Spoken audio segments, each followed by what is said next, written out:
ये मेरी एक्स क्यों आ रही है मेरी दुकान पे? अब क्यों आई हो यहाँ? तुमने तो मुझसे ब्रेकअप कर लिया था ना?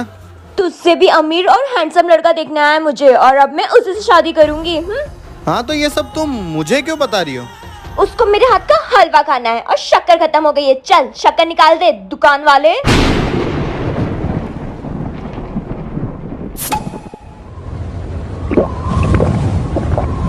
अरे शक्कर निकालना। हाँ हाँ, निकालता हूँ ना। तेरा तो गेम बजाना पड़ेगा। चलो भाई, देखो अब मैं क्या करता हूँ।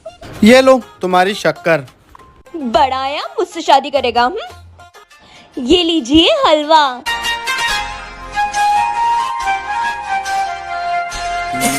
अरे इसने तो हलवे में नमक डाल दिया। चल बेटा, जिंदगी भर तक नमक वाला हलवा खाना पड़ जाएगा। अरे हलवे में नमक कहाँ से आ गया? मेरे से पंगा ले रही थी। अरे रुको। तक